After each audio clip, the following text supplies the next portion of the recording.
When it comes to graphic novels, there are not many that I can say that I like more than All-Star Superman by Grant Morrison and Frank Quitely. However, before we get into the video and I roll that open and I review the animated version of All-Star Superman, let me just say here and now that there is a graphic novel that I hold near and dear to my heart, and that is my 68-page graphic novel, Everlasting Survivors, Volume 1, All Day Long.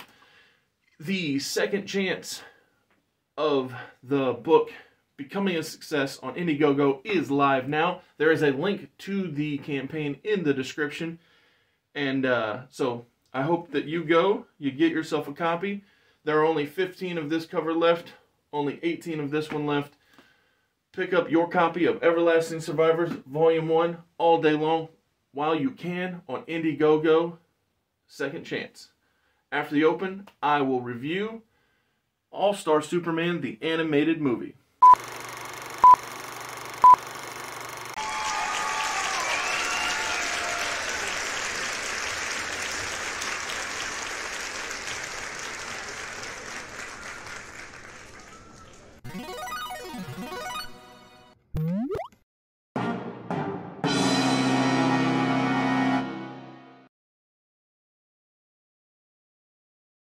All-Star Superman was made in released in 2011. It ran 1 hour and 16 minutes.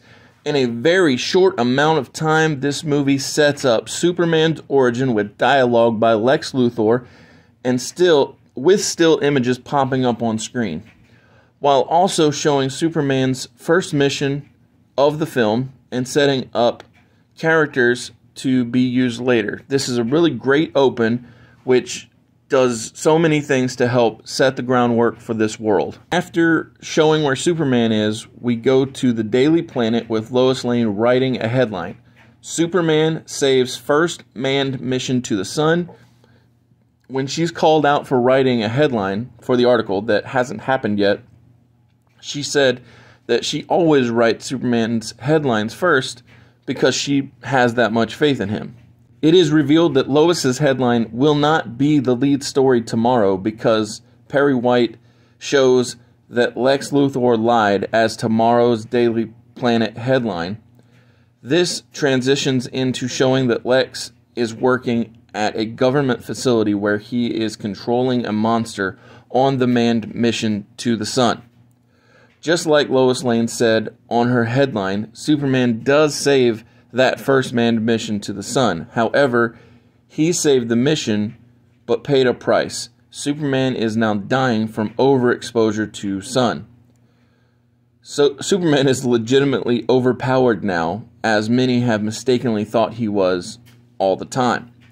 Superman asked the doctor that told him this to keep the information of his dying private because Superman has things he needs to accomplish before people know that he's going to be gone forever. This movie is so great at getting Clark right.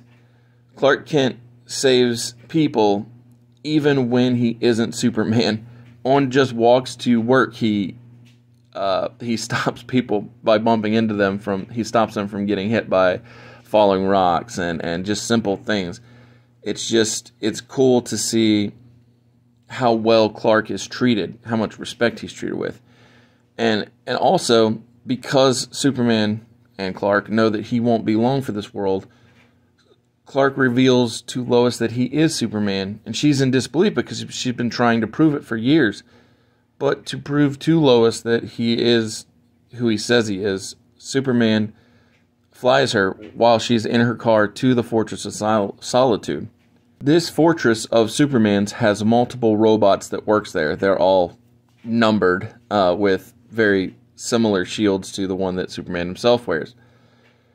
They keep the place running smoothly. It's basically a museum to Krypton and a cosmic zoo. Lois asks if this is a date, and Clark gives her a singing flower, which basically proves to both of them that it is a date. Superman has a time telescope which allows them to peer into the future, And he also shows her his pet Sun Eater, which is he's just so kind and pleasant and down home even. And Superman, at this point, he's showing his vulnerabilities when he's feeding his pet Sun Eater. The way that he's giving it its food, it's almost like he's at the park feeding ducks or on a farm feeding chickens. Lois, while on this tour, of the Fortress of Solitude, she accidentally inhales fumes from a secret room, which begins to make her paranoid of everything. Questions all of her time that she spent with Superman. And Lois, while she's away from Superman, she's writing in her diary or journal, and she's clearly illustrating how paranoid she's been. And she remembers that they walked past a room with weapons, and she gets a kryptonite gun, and she's like, I've got to destroy him before he and his robots, take her out. So she shoots Superman with this kryptonite gun, only for him to reveal that he was already suspicious that he was no longer vulnerable to kryptonite. And he explains to Lois that the fumes that she had accidentally inhaled, that's what caused her to see things in the wrong way. And he explains to her that he's sorry he had to keep running away, but he was finishing up her birthday present, because her birthday's tomorrow. And so he goes ahead and gives her a present, which is a super suit and a mixture of things that will give her his powers for 24 hours. After Superman gives Lois this super suit and the mixture for the powers, we cut to see Lex Luthor on trial, and he's so mad. He says Superman should be the one on trial. He made me do it. And it's funny. I really love the suit that Superman made for Lois. I've seen a lot of really nice cosplays of it, and it's really beautiful. When they're out flying for the first time, the image that I'm using for this video, they have to go stop a reptile invasion of the Earth, or from the Earth's core, and so they fly down. But Samson and Atlas, they've already beaten Lois and Clark to stopping them. And this leads to Atlas and Samson challenging Superman for the hand of Lois Lane. Both of these guys think that they can win Lois's affection over Clark. It's really funny. I think that Samson is voiced by the same guy who plays Aquaman in Batman the Brave and the Bold, because they sound so similar. I could be wrong. I couldn't figure it out when I tried looking it up. Superman stands up to Samson, and because Atlas and Samson are time travelers, they know that Superman doesn't have much longer left, and this is why they've come to challenge him for Lois. But they also have an ulterior motive, because they stole a priceless artifact from a big bad called the Ultra Sphinx, and it has come to get back what they stole, but they had already given it to Lois, so now the Ultra Sphinx has stopped Lois, froze her in a state where she's both living and dead. The Ultra Sphinx challenges them to answer the unanswerable question. Of course, Superman is able to do so because he's Superman, and not only is he extra strong now that he's overcome with all these this sun radiation, but he also is smarter than before. So he answers the unanswerable question. The Ultra Sphinx lets her go, but Atlas and Samson both still want to challenge Superman to a feat of strength, and so he arm wrestles both of them at the same time and wins. And after he's able to do so, Lois tells him how that this has been such a great date, and he says there's something he's always wanted to do. So they fly to the moon, and just like on the back of the cover of the graphic novel, they share a kiss on the moon. It's really great stuff. As Lois's powers are fading away, she tells Superman that you do a really great Clark Kent impersonation. Just wait till I tell him tomorrow. And it's really funny. As that day fades away, we come to the next day where Clark Kent is going to a prison to interview Lex Luthor. It's funny to me that Lex as smart as he is so egotistical that he's incapable of realizing that Clark and Superman are the same person. I mean, granted, Frank Quietly's art and the animated style here do a good job of separating Clark's posture and Superman's posture and changing the way that Clark walks and acts from the way that Superman, walks, flies, and acts. But it's still funny. At this time, when I'm watching this interview scene, I think to myself, is this Tim Daly, the guy who did a lot of the animated voiceover? And then I look it up, and it's actually James Denton. But yeah, it's both those guys do a really great job of conveying Clark and Superman with their voices. As Clark is interviewing Lex, they're walking past other prison cells, and one of them houses Parasite, a villain that can suck power away from other characters. And Lex is so egotistical that when Parasite senses power, breaks out and tries to get the power that he wants, Lex thinks it's his own brain power, not realizing that Clark is Superman. And Lex tells Clark, he's like, "What are you worried about? Parasite absorbing your cowardice?" And so that's a great line on Lex's part. But also, because the prison guards have tear gas, the whole place gets all smoky, and so Clark's able to save the guards and get people locked back up and all this stuff while Lex doesn't even realize it. But while Clark is doing his thing, saving people, Lex and his ego tells Clark to pray to Einstein for a miracle.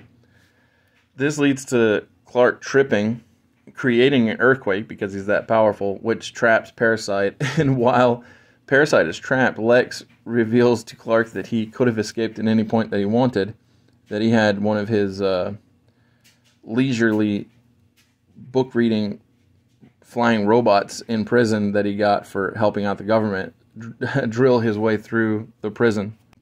This prison break, if you will, or not necessarily break, but this prison scene leads to Clark disappearing from the Earth for a while. So he tells Lois that he's got to go find a home for the bottle city of Kandor, and that he may not make it back. And Lois, but she tells Clark that she believes in him, that he'll make it back. He won't die while he's out, and he's not sure, but that's why he reveals to her here that he may not make it.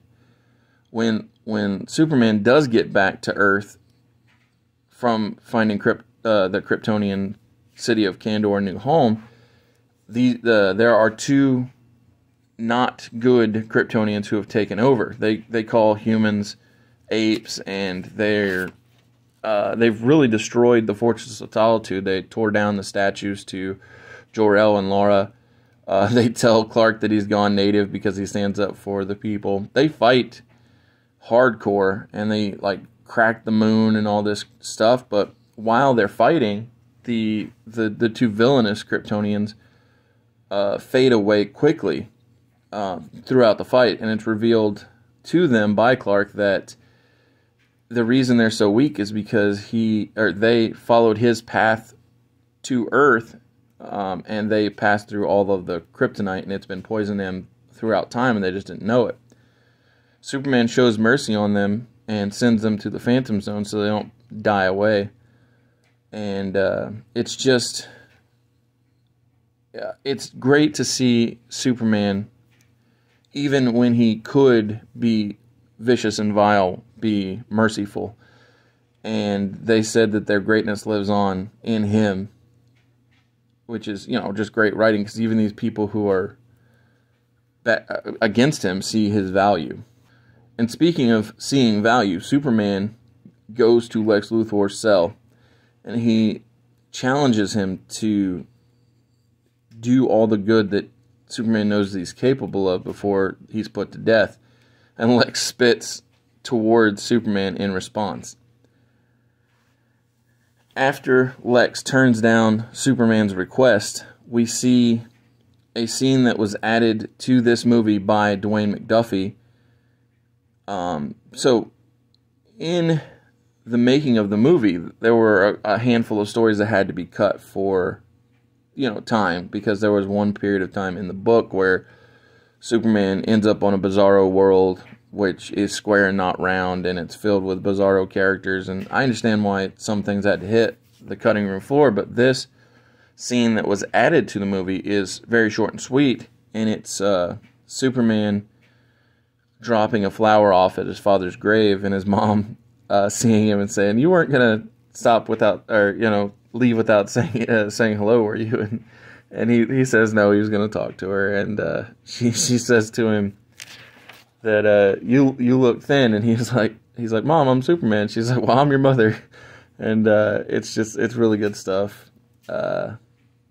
With only 20 minutes left, I don't see any way that this movie can be less than 5 out of 5 stars. There's a chance that it might get even higher than that, because that's how much I'm enjoying rewatching this movie. As a matter of fact, I could go over my last 2 pages of notes and say how that Lex made himself the 24-hour serum to give himself powers, and how Superman uses a gravity gun from his weapons vault to take the 24-hour powers away from Lex sooner than 24 hours, or how that Lex had a partner who Superman has to fight off, and all this stuff.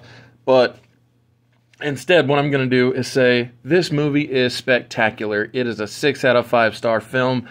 If you like animation, if you like animated films, if you like Superman, if you just like great heroes, go watch All-Star Superman from 2011. It is spectacular. Thank you for watching. Come back Wednesday for the Wednesday Rewind, where I will continue to review Limitless, the TV series. Come back this Friday when I will give you my AEW Revolution triple shot, what I think will happen, what I want to happen, and my wild card pick. And before I get out of here, I just gotta say, if you do not have your copy of Everlasting Survivors Volume 1 all day long, there will be a link in the description where you can pick up your copy from Indiegogo. You can also get posters and hats and stickers and t-shirts and all kinds of stuff. So, thank you for checking this out. Thank you for coming back on Wednesday and Friday. Thank you for clicking the link in the description. Thank you, thank you, thank you. Later.